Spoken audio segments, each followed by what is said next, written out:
O que a Bíblia diz assim, ó, vocês não estão debaixo da lei, mas vocês estão debaixo da graça. E por causa disso, o pecado não terá domínio sobre vocês. O que é a lei e o que é a graça? Todo cristão, quando ele nasce de novo, ele recebe o Espírito Santo. A Bíblia diz em 1 João que o que é nascido de Deus, ele não vive na prática do pecado. Tá. Porque dentro dele nasceu uma divina semente, que é o Espírito Santo. Então ele não pode viver mais na prática do pecado, porque ele não consegue mais. Por isso que é o processo da santificação. Entendeu? Que é a obra que Deus começa a fazer na vida da pessoa. O que acontece? A pessoa que roubava não rouba mais, que furtava não furta mais, que mentia já não consegue mais mentir. Obviamente, em algum momento vai mentir. Pode acontecer e vai mentir. A gente não consegue viver o tempo todo sem pecar. Só que o pecado agora já não nos separa mais de Deus. Porque Jesus, ele ofereceu o sacrifício completo na cruz.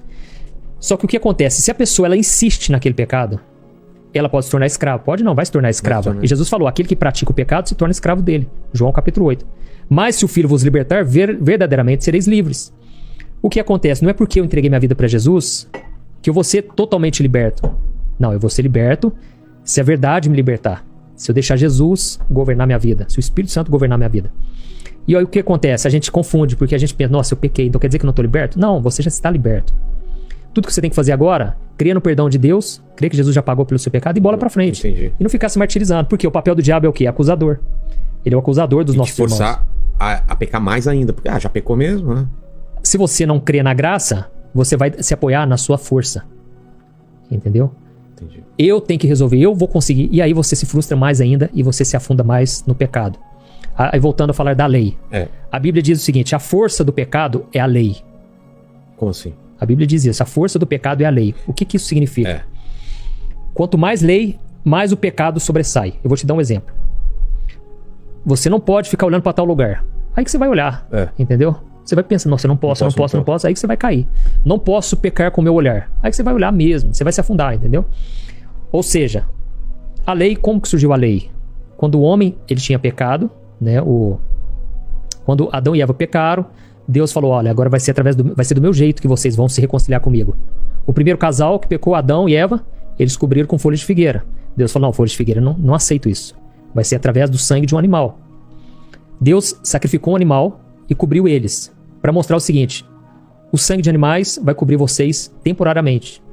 Por quê? Deus queria mostrar para eles que o salário do pecado é a morte.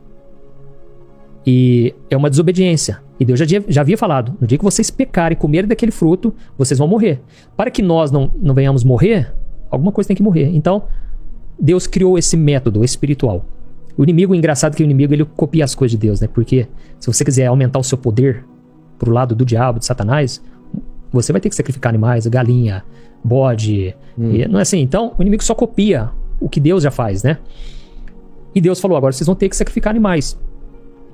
Só que o ser humano, cada vez mais, eles não queriam, eles pensavam assim, ó, eu vou pecar e depois é só matar um cordeiro, matar um touro, matar um bode e tá tudo resolvido, entendeu? E aí, até mesmo quando Jesus veio aqui na Terra, o sistema religioso estava defasado desse jeito, entendeu?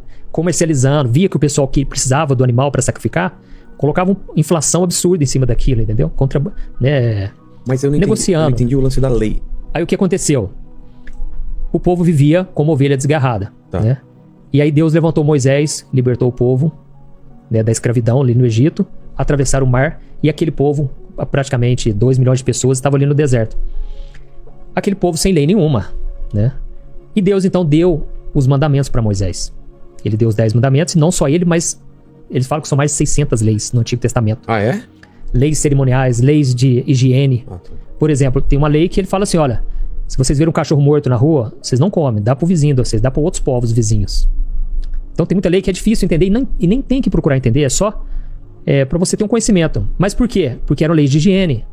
Deus sabia que ele pode trazer contaminação. Os outros povos não seguiam as leis do povo de Israel. Entendeu? O que acontece? Quando Deus deu a lei, até então eles não tinham noção que era pecado ou não. A não ser a consciência do coração. Entendi. Eu vou te dar um exemplo. Se um índio estiver lá na Mata Atlântida lá tal, de repente ele mata o companheiro dele. Ninguém falou pra ele que matar é pecado. Mas é uma lei de Deus, não matarás. Só que no coração dele já acusa. Entendi. Fiz algo que não devia ter feito. Isso, entendeu? Segundo o apóstolo Paulo, aqueles que não conheceram a palavra de Deus, não conheceram Jesus, serão julgados de acordo com a lei da consciência. A Bíblia não fala muito sobre isso, mas enfim, vamos voltar aqui. Quando Deus entregou a lei para Moisés, o povo falou assim, olha, pode ficar tranquilo, nós vamos te obedecer em tudo. E Moisés, ele ficou 40 dias no Monte Sinai, aprendendo com Deus, tendo um relacionamento íntimo com Deus, ficou em jejum, foi algo sobrenatural. O que aconteceu ali? Ali Deus mostrou para ele tudo, né, o plano dele, inclusive as leis. Quando o povo viu todo aquele mover, né, porque a terra estremeceu, o monte estremeceu, quem tocasse no monte podia morrer, e Moisés ficou lá. Naquele momento, o povo que já tinha ouvido os 10 mandamentos, eles falaram para Arão, olha, cria um Deus para nós, porque Moisés, eu acho que ele já demorou demais, e acho que ele não vai nem voltar, já deve ter morrido por lá, e eles criaram o Deus deles. Ou seja, isso mostra pra gente o seguinte, você pode querer vencer o pecado, você pode querer obedecer, não, eu quero, mas você não consegue. Por quê? O propósito da lei é para mostrar que você não é nada sem Deus, para mostrar que você, se não for a graça e a misericórdia de Deus, você vai ser consumido. E é por isso que Paulo diz, aqueles que quiserem ser justificados pela lei, é loucura, é querer ser condenado, porque se você falhar em um só... acabou. Entendeu? Você entendeu? Então, a lei... Essa é a lei. E aí depois explicar a graça, né? Essa é a lei. A Bíblia diz, a lei veio por Moisés, a graça veio por Jesus. Nós estamos numa nova aliança agora. Com Jesus muda tudo. Até Jesus era a lei. Era a lei. Até mesmo quando Jesus estava aqui na Terra, ainda era a lei. Foi somente a partir da morte dele e da ressurreição que começou a graça. A lei, ela veio para revelar o pecado em você. Pô, agora eu sei que eu sou pecador. Porque a Bíblia diz que eu sou. Até então eu não tinha conhecimento. Pai e mãe, não matarás. Não furtarás, né? Ama o teu próximo e... Coisas que a gente sabe que é correto, mas a gente tá sempre transgredindo a lei. A gente tá sempre falhando nela, entendeu? Então o propósito dela é você chegar à conclusão, eu preciso de um salvador, cara. Eu preciso de que Deus me salve, porque eu por mim mesmo não consigo. E eu vou te dar um exemplo no Novo Testamento. Certa vez Jesus estava com as criancinhas, e ele pegou elas no colo e tratava muito bem, né, cara? Jesus deu atenção para as mulheres, para as crianças. E os discípulos falaram, Jesus, deixa essas crianças para lá, né? Foca aqui no que você está ensinando para nós. E ele falou, não, deixa vir as minhas criancinhas, o reino de Deus pertence a elas. Na mesma hora, veio um moço muito rico, que ele era estudioso dos religiosos.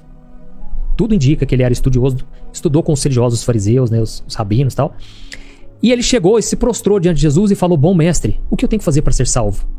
Com certeza ele viu em Jesus um religioso diferente, amoroso, porque os outros que eram voltados só para a lei, não pode isso, não pode aquilo outro, cheio de regras, eram homens ranzinzas, julgavam os outros o tempo todo, achavam que eles eram dono do céu, por serem descendentes de Abraão. Jesus falou, vocês estão achando que só porque vocês acham que são descendentes de Abraão, vocês vão herdar o reino de Deus? Não é assim não. As prostitutas, os cobradores de impostos, estão passando na frente de vocês. Vocês são porteiros do céu, na verdade. Vocês não vão entrar e não estão deixando os outros entrar. Então Jesus, quando você vê Jesus bravo, é contra essa raça, entendeu? E é engraçado, né? A gente tentar imaginar Jesus, que é Jesus bravo, né? Irado, né? Que ele estava como humano também aqui, né? Não é? A Bíblia diz lá em Isaías que Jesus, ele veio como... A boca dele era como uma espada afiada. Inclusive, eu não me lembro qual capítulo de Isaías, mas diz que até mesmo ele se frustrou muitas vezes. Quem? Jesus? Por ter proferido algumas coisas? Porque não via resultado, muitas vezes. Ah, é? É. Na terra dele não operou milagres. Os fariseus, ele queria que eles se convertessem de verdade. Não se convertia, cara. Pelo contrário, entregaram ele, então... E Jesus... não era Deus que falava assim, converte. E o cara... Não, era Deus pelo convencimento, isso, né? Exatamente. E aí esse jovem, ele chegou para Jesus, bom mestre, o que eu tenho que fazer para ser salvo? Na hora Jesus falou, não, bom é Deus. Jesus já quis tirar essa ideia dele de como se diz? Ele tinha a ideia, tipo assim, existem pessoas boas. Eu estou buscando ser uma pessoa boa. Jesus quis tirar essa imagem dele. Você não tem que buscar ser uma pessoa boa. Você tem que buscar andar com Jesus. Ele vai te tornar bom. Se hoje eu ajudo as pessoas e eu tenho essa motivação todos os dias, é porque Jesus me capacitou para isso. Ele coloca esse amor, sabe? Porque senão eu seria egoísta como todo ser humano é, por natureza. O que aconteceu? E Jesus falou assim, ó, não, só Deus é bom. Aí Jesus falou, ó, você quer saber como herdar a salvação? Obedeça os meus mandamentos. Na hora ele falou, graças a Deus, né? Ele pensou, né? E ele falou, Jesus, desde a minha adolescência eu sigo os mandamentos. E Jesus falou, olha que bom, cara, só falta uma coisa pra você. Vende o que você tem e dá pros pobres e você vai ter um tesouro no céu. Putz. Jesus, a Bíblia diz que na hora ele virou as